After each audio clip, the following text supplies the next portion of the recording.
Bismillahirrahmanirrahim. Assalamualaikum warahmatullahi wabarakatuh. Salam sejahtera bagi kita sekalian.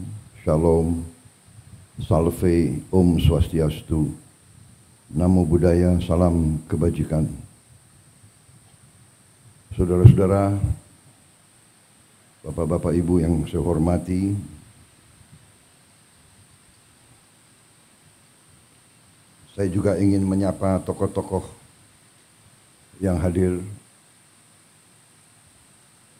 Tidak apa-apa, memakan waktu nggak apa-apa kan?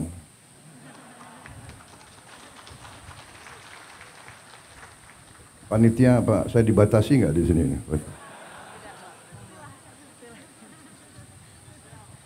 Yang saya hormati, saya banggakan Wakil Presiden Republik Indonesia ke-10 dan ke-12, Bapak Haji Muhammad Yusuf Kalla beserta Ibu Mufidah Yusuf Kalla.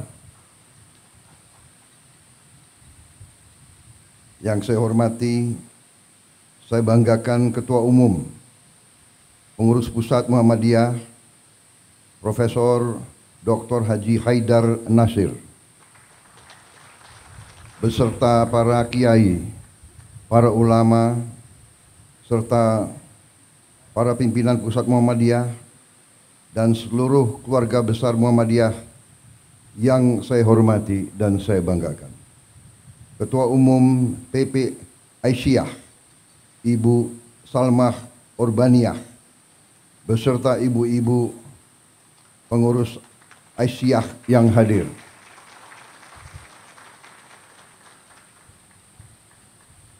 Profesor Dr. Muhajir Effendi, Ketua PP Muhammadiyah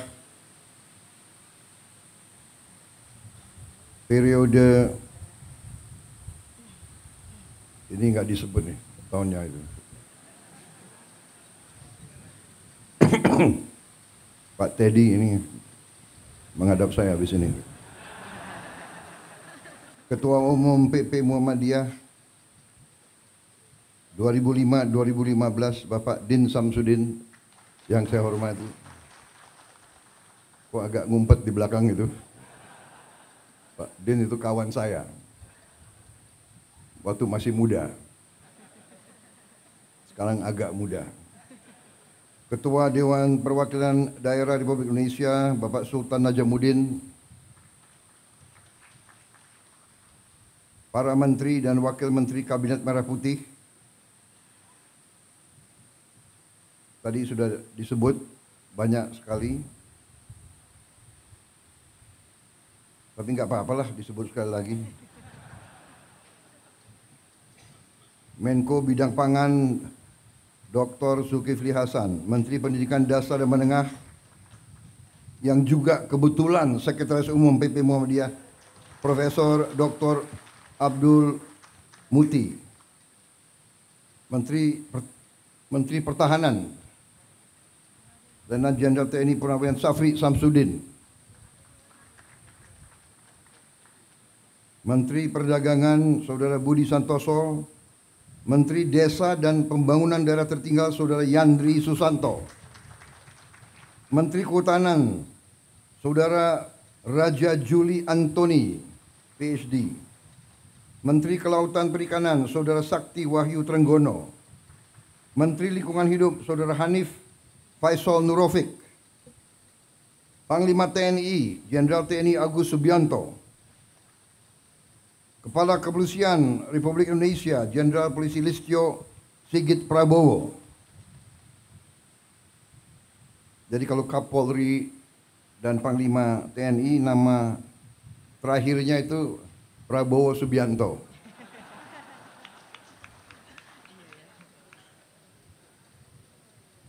Jangan-jangan nggak diganti-ganti ini. Jangan-jangan. Kepala Badan Gizi Nasional Profesor Dr. Dadan Hindayana, Sekretaris Kabinet Saudara Teddy Indra Wijaya, Ketua Komisi 7 DPR RI Saudara Saleh Daulay, Pejabat Gubernur NTT Saudara Andriko Noto Susanto. Gubernur terpilih NTT Saudara Melkiades Lakalena. Wakil Gubernur terpilih NTT Saudara Yohanes Asadoma. Wakil Menteri Luar Negeri Saudara Anies Mata, PhD. Wakil Menteri Pendidikan Dasar Menengah Dr. Fajar Riza Ulhaq. Wakil Menteri Dikti, Sains dan Teknologi Profesor Dr. Fauzan, mantan Rektor Universitas Muhammadiyah Malang. Wakil Menteri Pelindungan Pekerja Migran Indonesia Saudara Zulfikar Ahmad. Wakil Menteri Perumahan dan Kawasan Pemukiman Saudara Fahri Hamzah. Wakil Menteri Kehutanan Saudara Sulaiman Umar. Wakil Kepala Badan Penyelenggara Haji Saudara Dahnil Anzar. Rektor Universitas Muhammadiyah Kupang Bapak Zainur Wula, beserta seluruh rektor dan guru pendidikan tinggi Muhammadiyah yang hadir di sini. Dan tentunya peserta Tanwir dan Milad Muhammadiyah yang ke-112 yang saya hormati dan saya banggakan. Tadi saya baca banyak tokoh-tokoh karena ternyata banyak sekali di antara mereka juga yang ada hubungan dekat dengan Muhammadiyah. Apakah mereka pernah pengurus Muhammadiyah atau lulusan Universitas Muhammadiyah atau SMA Muhammadiyah.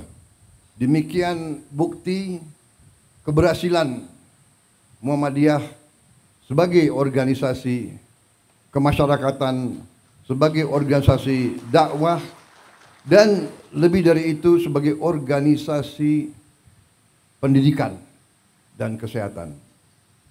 Saudara-saudara sekalian, Presiden Republik Indonesia yang pertama dan kedua juga merupakan warga Muhammadiyah. Kalau tidak salah Presiden Soekarno pernah menjadi pengurus Muhammadiyah. Dan Ibu Fatmawati juga keluarga dari pimpinan Muhammadiyah di Bengkulu. Pak Harto juga warga Muhammadiyah,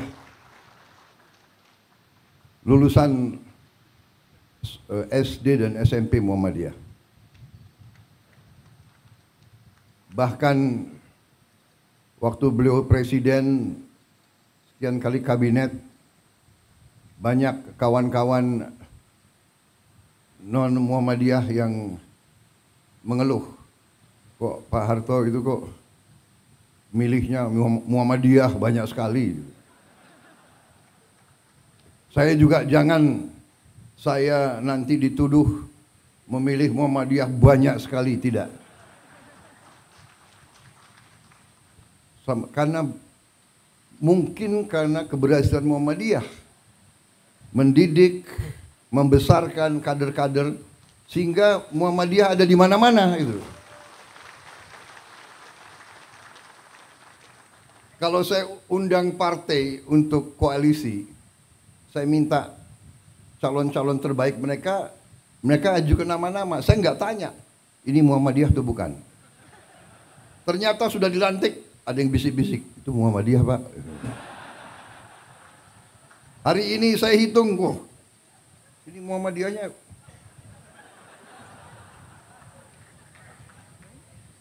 Saya juga baru tahu Budiman Sujatmiko ini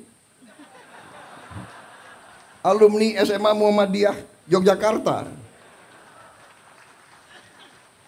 Memang Muhammadiyah ada di mana-mana ya. Ada yang di kiri, ada yang di kanan, ada yang di tengah. Pak Jeffrey Giovanni Muhammadiyah juga rupanya. Sponsor.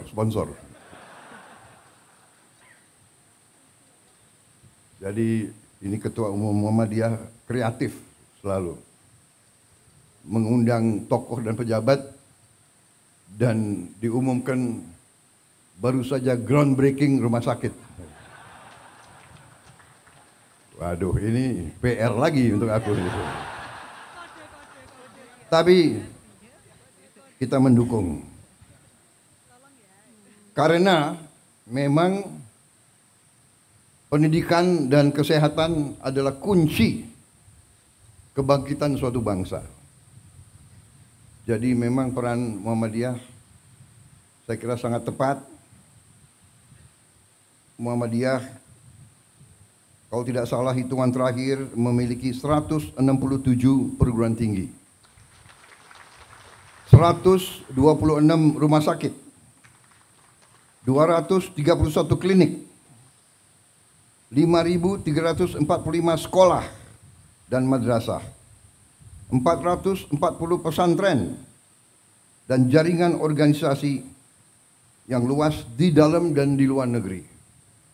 Dan baru saja kalau tidak salah Muhammadiyah telah membeli suatu gedung di Spanyol, di Cordoba atau di mana? Madrid, di Madrid. Dan sedang dirubah menjadi masjid yang besar. Kalau tidak salah ini luar biasa. Muhammadiyah luar biasa. Jadi tentunya kami juga di TNI tidak pernah lupa bahwa Panglima besar TNI yang pertama adalah seorang kepala sekolah SMA Muhammadiyah Purwokerto.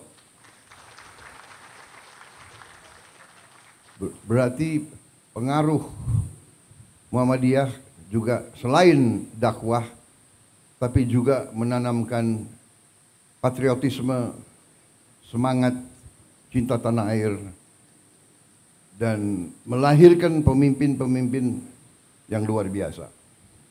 Terus terang saja, Jenderal Besar Sudirman bukan lulusan akademi militer. Beliau tidak pernah ikut sesko dimanapun, tapi berhasil memimpin perang kemerdekaan dan menang. Dan kalau kita lihat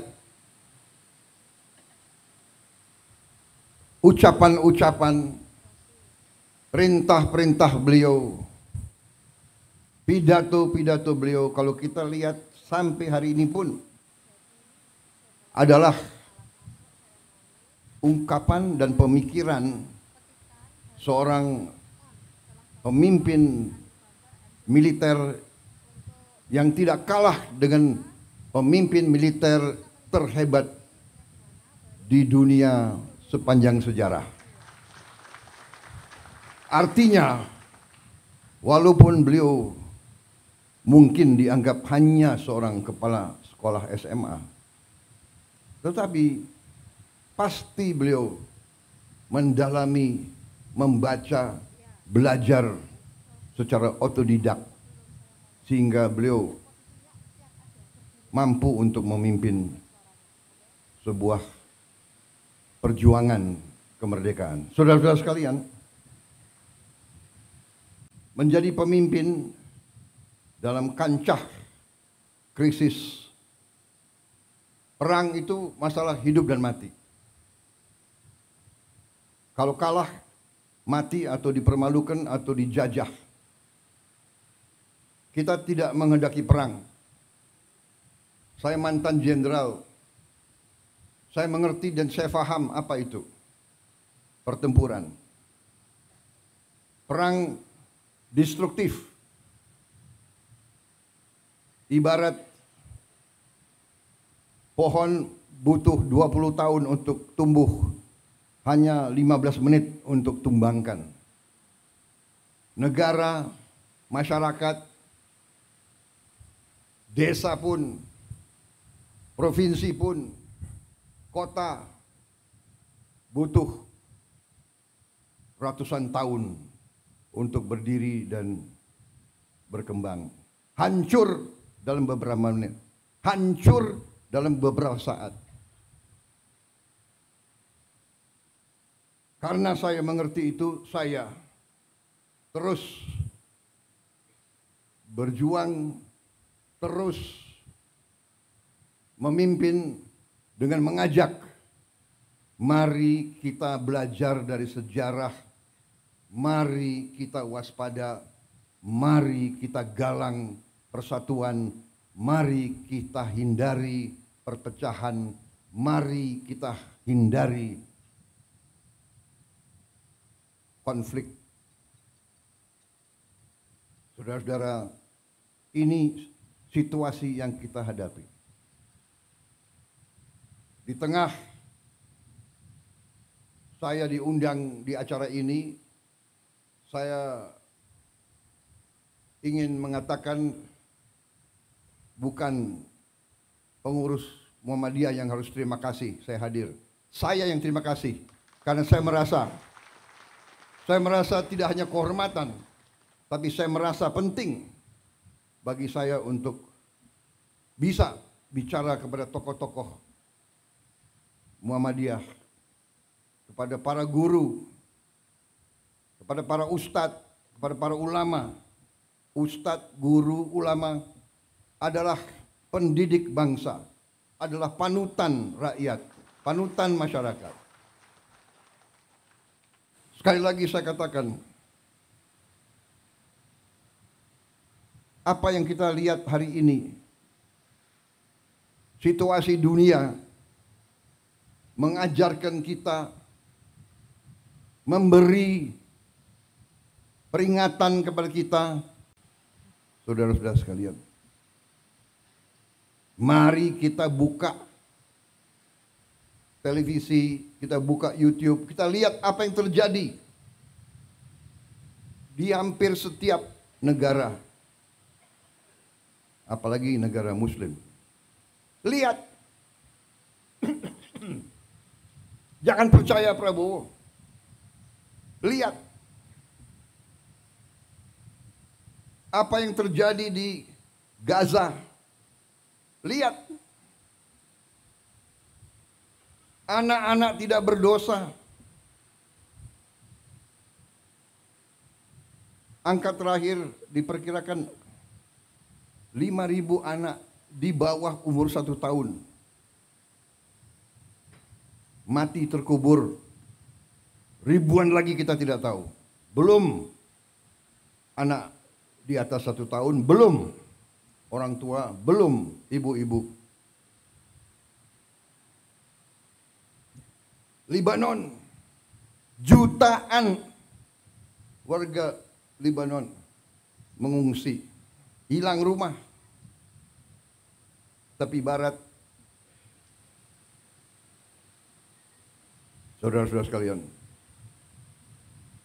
belum Ukraina, ya Ukraina jauh, tapi perang Ukraina mengakibatkan harga pangan naik di seluruh dunia. Ya, Gaza jauh, tapi itu saudara-saudara kita. Apa poin yang saya ingin sampaikan, saudara-saudara? Jangan kita anggap damai itu adalah biasa. Jangan kita anggap kita tidak menghadapi ancaman. Kenapa kita harus waspada? Karena kita kaya. Bukan kita ke negeri Belanda, orang Belanda ke kita. Portugis ke kita, Spanyol ke kita, Prancis ke kita, Inggris ke kita. Dari dulu sampai sekarang.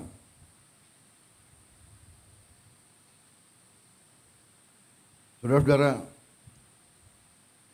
saya kira pelajaran termasuk di semua agama, pelajaran agama Islam pun mengajarkan bahwa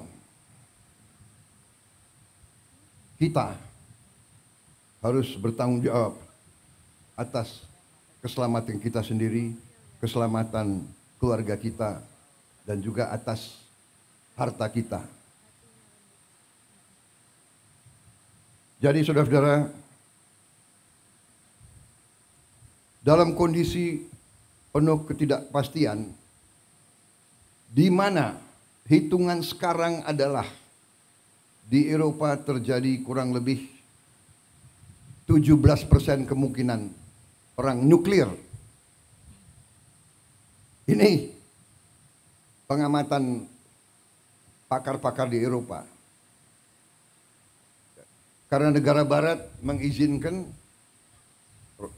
peluru-peluru jangka jauh, jarak jauh mereka menyerang Rusia. Rusia sekarang mengatakan dia boleh menyerang negara-negara barat menggunakan senjata-senjata yang paling mutakhir. Belum Timur Tengah, belum di Asia, Taiwan dan Korea Utara. Kalau tidak salah tadi malam pemerintah Korea Selatan menyatakan keadaan darurat di Korea. Jadi saudara-saudara, marilah kita jangan terlalu lengah, jangan terlalu santai. Kita non-blok,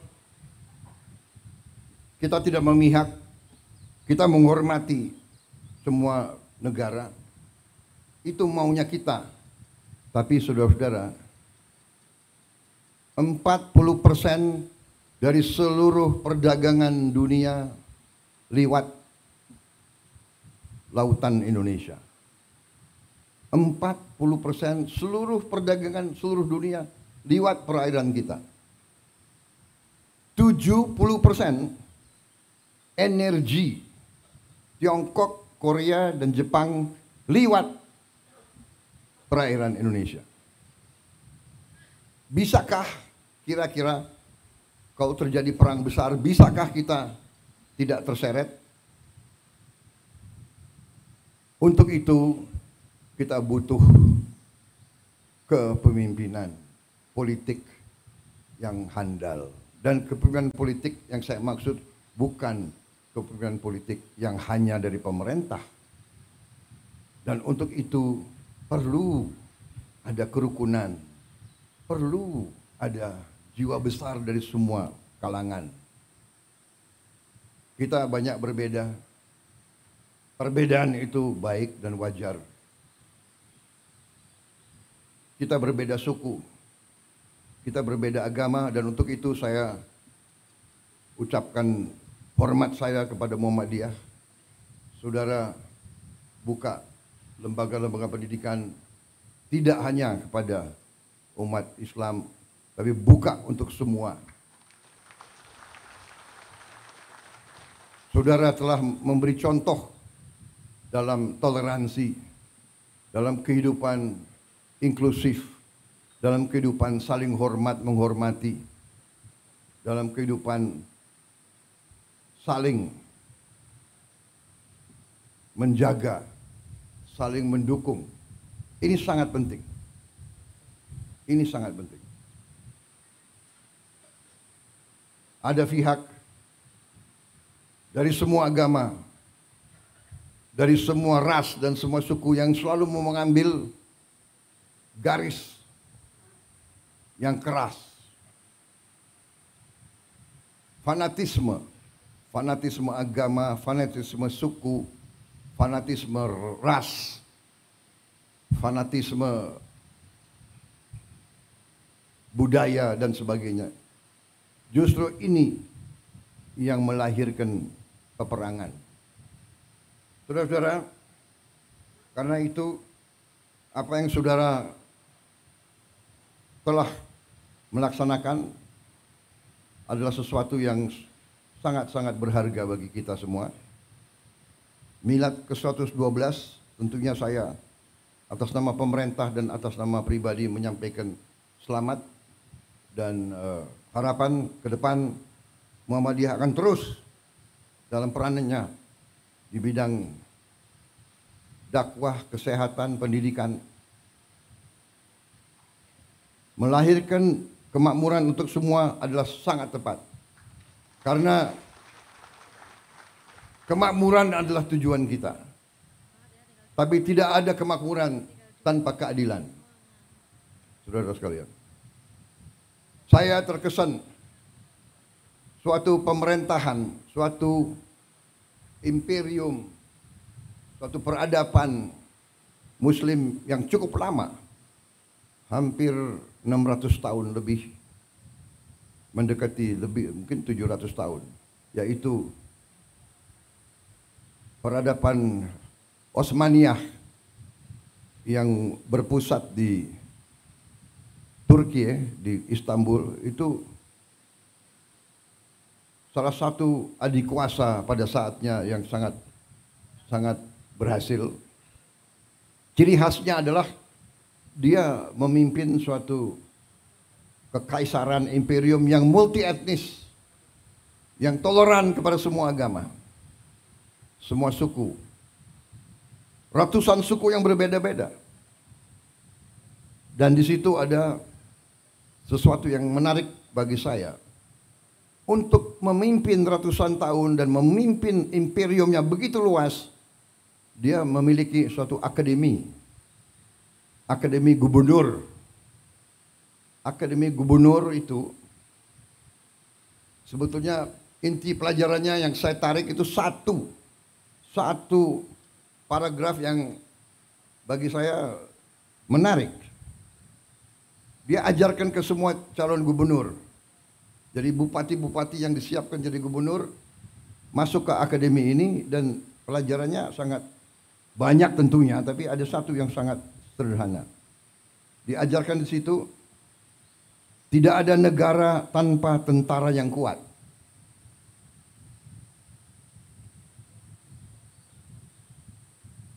Karena ada kecenderungan pelajaran-pelajaran liberal seolah-olah mau dipisahkan antara sipil dan tentara.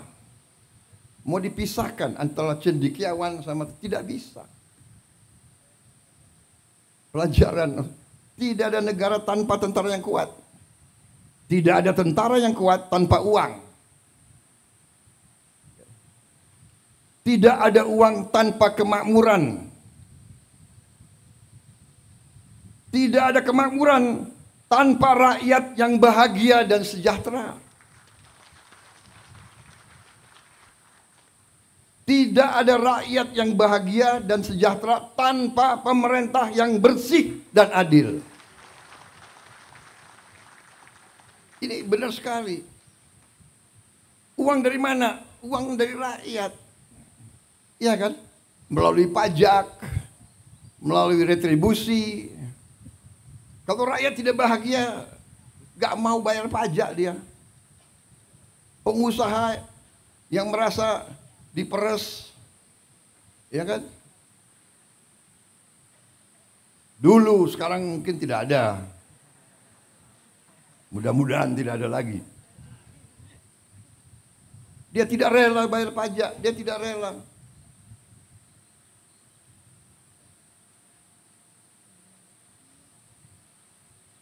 Jadi artinya dari pelajaran itu, kenapa tentara, dan ini tentunya dalam tentara berarti tentara, polisi, pemerintah ini harus kuat dan baik. Tapi tidak mungkin kalau uangnya tidak cukup. Uang tidak cukup, ya dia bisa bertindak. Kita diajarkan oleh senior-senior kita. Tentara yang tidak disiplin sangat berbahaya. Gerombolan. Tentara yang tidak setia kepada tuannya berbahaya. Siapa tuannya tentara? Tuannya tentara rakyat. Rakyat yang membayar tentara. Sepatunya, kaos kakinya, bajunya, Semua dari rakyat. Kalau rakyat itu tidak bahagia, tidak sejahtera, dan mereka tidak mungkin bahagia dan sejahtera kalau pemerintah itu tidak bersih dan tidak adil. Ini pelajaran saya kira, bukan kita nyontek, kita perlu belajar dari yang baik, yang berhasil. Dan setiap peradaban tentunya ada pasang, ada puncak, ada surut. Surut, kenapa? Karena dihajar di mana-mana. Dan kalau kita jujur, di ujungnya memang pemerintahan mereka pun juga terjadi korupsi dan sebagainya. Satu hal yang kita belajar dari sejarah, pemerintah yang korup tidak bisa membawa kemakmuran kepada rakyat. Itu pelajaran. Itu pelajaran. Jadi saudara-saudara, marilah kita bersama-sama sesuai dengan tema yang saudara-saudara pilih. Marilah kita berjuang mencari kemakmuran,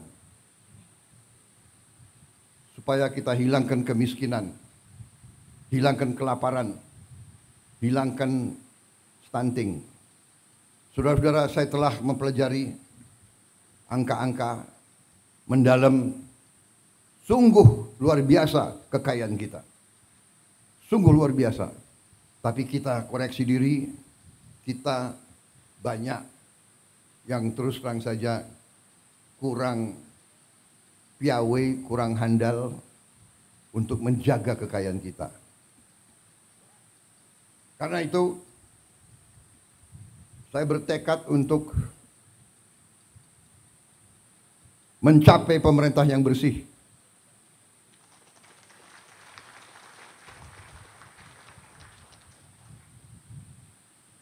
Dan ini tidak gampang. Ini sangat sulit. Bahkan saya tahu, saya ditertawakan, saya diejek. Tapi saya sudah biasa diejek. Mana mungkin menghilangkan korupsi di Indonesia? Mana mungkin menghilangkan kemiskinan? Mana mungkin menghilangkan kelaparan? Apa?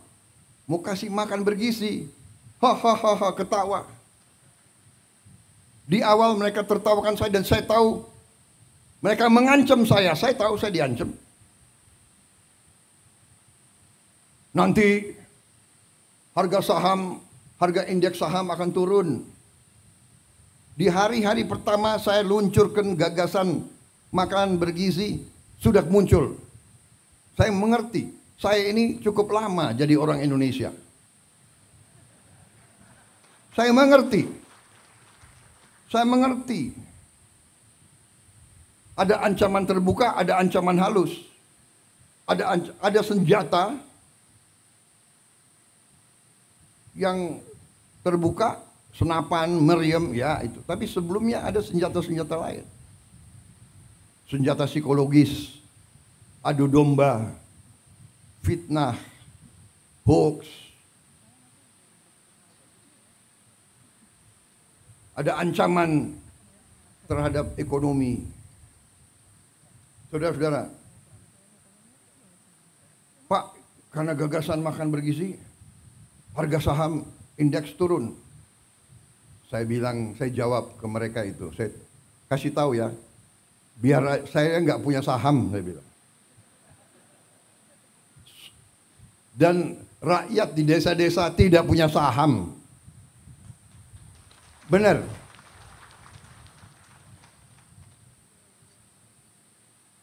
Kalau saham jatuh, iya, pemain-pemain bursa itu. Siapa yang main bursa di sini? Menteri-menteri, ayo ngaku. Fahri Hamzah kayaknya, yuk. Ada bukan orang kaya saja main saham, tahu nggak? Ada teman-teman saya ahli matematik. Dia mau pakai algoritma. Tapi saya lihat hidupnya stres. Tiap detik lihat TV, lihat apa itu? Wah, harga saham turun 0,0 sekian. Wah, panik dia. hitung lagi. Aduh, hidup stres, aku enggak mau lah. Dan saya kasih tahu itu ya, main-main saham itu kalau orang kecil ya pasti kalah. Itu untuk orang kecil itu biasanya sama dengan judi itu. Yang menang yang bandar, yang besar, yang kuat, ya kan? Ini Pak Trenggono itu mantuk-mantuk. Jangan-jangan Pak Trenggono punya algoritma. Dia itu. Ada ahli matematik yang saking pinternya dia berani ke kasino. Hitung. Main apa? Roulette itu. Pakai algoritma itu, Cok. Tapi enggak serius, saudara-saudara. Kemudian ada yang mau ancam mata uang kita. Ada juga mau ancam. Saudara-saudara, ternyata bernegara itu, keyakinan saya dasarnya adalah beberapa hal yang fundamental. Yang pertama adalah kemampuan bangsa itu menghasilkan pangan.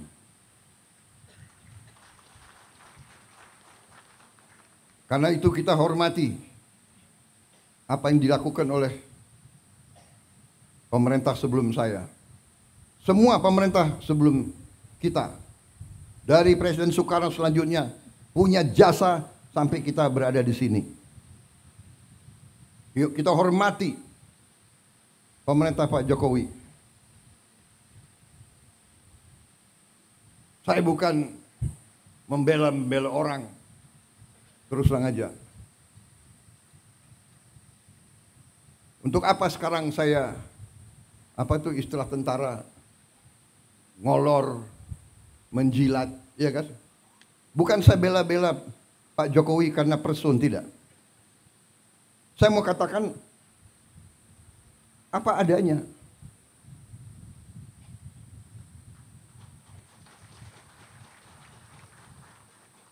Kalau ada kekurangan, kita semua ada kekurangan. Semua pemimpin ada kekurangan. Jangan memfitnah, jangan menyerang. Kita semua punya kekurangan. Mau buka-bukaan, yang gak enak. Kita diajarkan nenek moyang kita, orang tua kita, mikul dhuwur mendem jero. Orang tua hormati yang baik. Kita sebagai yang muda berani juga ngoreksi. Tapi ngoreksinya dengan cara yang baik, yang sopan. Saya kira itu ajaran ustadz-ustadz saya. Saya bukan orang yang terlalu baik. Agama saya akui di depan Muhammadiyah. Aku akui. Tapi saya ingat ajaran ustadz-ustadz saya. Tidak boleh dendam, tidak boleh maki-maki. Ya kan? Tidak boleh sakit hati. Tidak boleh benci. Tuhan aja memaafkan kok. Manusia meneruskan permusuhan. Saya ini dikalahkan oleh Pak Jokowi. Dan menteri-menteri saya banyak yang ikut mengalahkan saya. Benar ya? Ayo ngaku tuh, ngaku. Siapa bendaharanya Pak Jokowi? Itu Trenggono itu. Ayo ngaku ini. Ini banyak ini menteri-menteri saya itu. Tapi sudah ini kan perbedaan itu biasa, persaingan itu biasa. Biasa sudahlah. Tapi sesudah itu, ayo kerjasama, ayo. Nyatanya saya tahu ini, dalangnya Trenggono ini. Tapi jadi wakil saya di Kementerian Pertahanan. Akhirnya saya dibilang, oh Prabowo pakai banyak orangnya Jokowi. Tidak, bukan orangnya Jokowi. Saya pakai orang merah putih. Saya pakai anak Indonesia. Iya kan?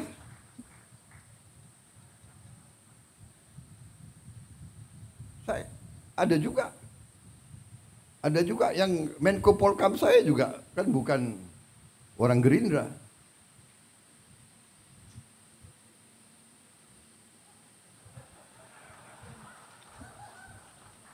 Dia memang non partai. Tapi saya ambil satu. Yang saya ambil, saya yakin di dalam hatinya semua itu cinta merah putih, cinta tanah air. Jadi tidak ada masalah. Di pilkada ada yang menang, ada yang kalah, sudah, ya kan?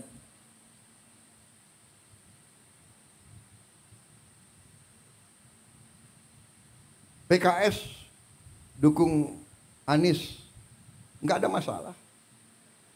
Gerindra wakilnya PKS di Sumatera Barat, iya kan? Nggak ada masalah. Banyak saya Gerindra wakilnya PDIP di Jawa Tengah, di mana? Sudah, nggak ada masalah. Jangan kita perbedaan pendapat, bagi saya harus kita sikapi dengan kearifan. Dan kalau ada kesalahan, kita koreksi. Kita koreksi, kita perbaiki. Saudara-saudara, saya percaya dan yakin, saya optimis, tapi kita harus waspada. Karena kita sangat kaya. Kita menguasai mineral-mineral yang sangat strategis yang dibutuhkan oleh banyak negara. Karena itu, beberapa rencana kita hilirisasi tidak berkenan di banyak negara. Tapi kita tidak ada pilihan. Masa ratusan tahun kita harus jual kekayaan kita sebagai bahan mentah? Kita tidak mau. Kita mau karunia Tuhan itu boleh dibeli dengan harga yang benar, supaya kita punya nilai tambah bisa dipakai untuk mensejahterakan rakyat kita. Jadi kita harus siap menghadapi. Mungkin ada yang mau dikte kita, harus ini, harus itu. Kamu tidak boleh dekat sama dia, kamu dekat sama saya. Kita dekat sama semua.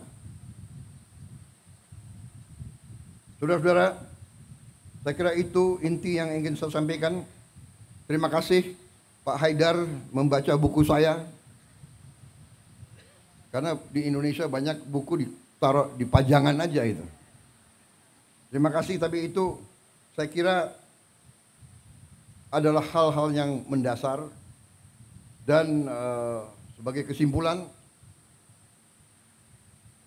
ternyata setelah saya keliling ke luar negeri, hadir KTT APEC, hadir KTT G20, tema di G20, tema di APEC, terutama di G20, temanya apa? Tema utamanya apa? Hilangkan kemiskinan, hilangkan kelaparan. Fight hunger and fight poverty. Itu tema dunia sekarang. Kemudian ke arah menjaga lingkungan hidup kita. Kita nanti berada di garis depan. Saya katakan Indonesia mungkin satu-satu negara, mungkin dengan Brazil dan Kongo, kita diberi karunia oleh Tuhan, kita akan mampu. Semua bahan bakar kita green, semua bahan bakar kita dari tanaman. Dan kita akan swasembada energi. Dan kita akan swasembada pangan. Dalam waktu yang lebih singkat daripada yang saya perkirakan. Saya beri target 4 sampai 5 tahun. Ternyata bisa lebih cepat. Dan saya percaya dan saya yakin NTT tadi kita robah dari hanya laporan gubernur hanya 300.000 hektar yang sekarang bisa diairi, potensi 4 juta hektar, luar biasa. Dan ini bisa dan ini akan kita kerjakan. Saya percaya manusia, apalagi pemimpin, harus berani punya tujuan, harus berani punya sasaran yang tinggi. Jangan sasaran yang rendah. Saya diejek lagi, Prabowo bisa aja dia ngomong mau pertumbuhan 8%. Saudara-saudara, saya selalu mengutip Bung Karno. Bung Karno mengajarkan dari dulu, gantungkan cita-citamu setinggi langit. Kalau kau tidak sampai ke langit, minimal kau jatuh di antara bintang-bintang.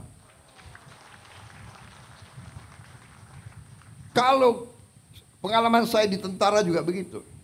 Kalau kita kasih target yang rendah, cukuplah, tidak usah repot-repot, ya kan?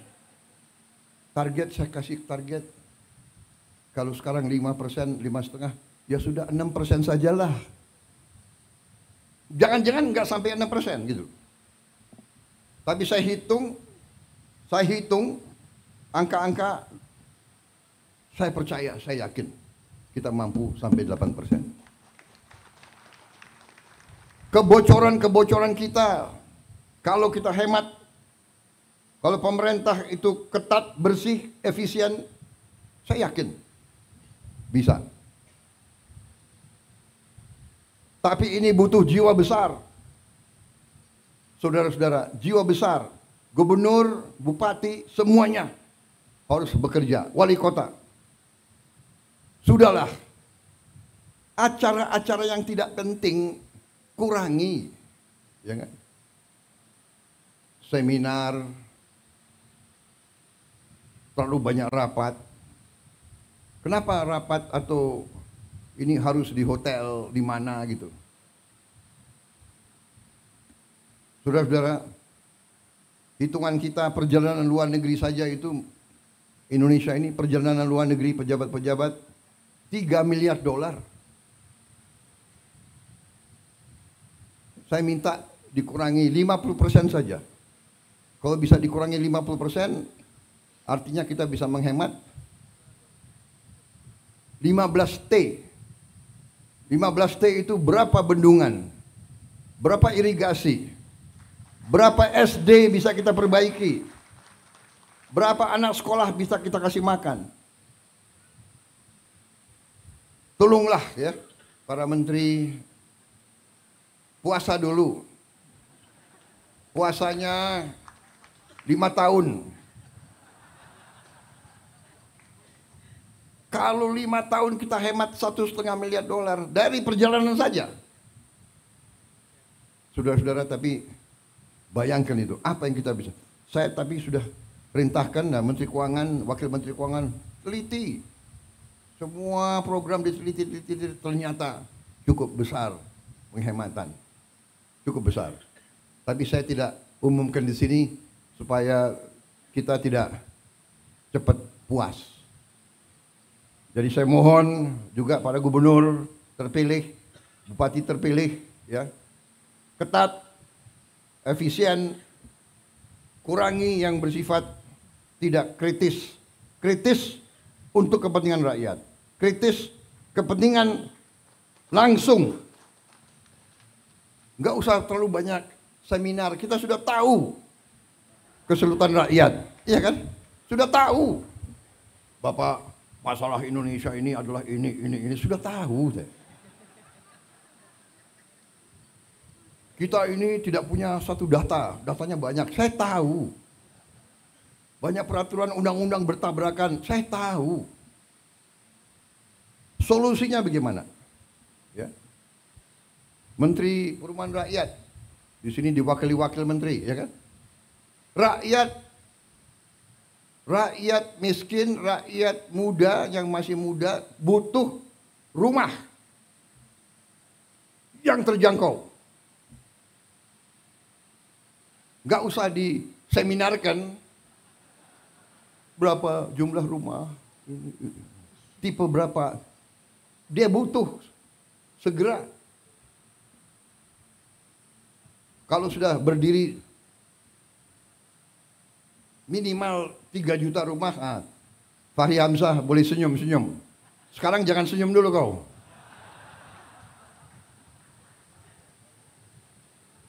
Terima kasih saudara-saudara. Sekali lagi selamat. Terima kasih semua tokoh Muhammadiyah. Mari kita bersama-sama dengan semua komponen lain, semua organisasi lain. Banyak perbedaan, tapi carilah titik-titik persamaan untuk bangsa dan negara. Terima kasih. Selamat Milad ke-112 kepada Muhammadiyah. Berbaktilah terus kepada bangsa, rakyat, umat. Teruskan apa yang sudah saudara-saudara laksanakan dan saudara-saudara buktikan. Wassalamualaikum warahmatullahi wabarakatuh. Shalom Salve, Om Swastiastu, Nama Budaya, Salam Kebajikan. Terima kasih kehormatan diberikan kepada saya bisa berbicara di sini dan bisa memberi pengarahan kepada saudara-saudara sekalian. Saudara-saudara berjasa, bekerja, kadang-kadang tanpa dilihat. Terima kasih. Selesai.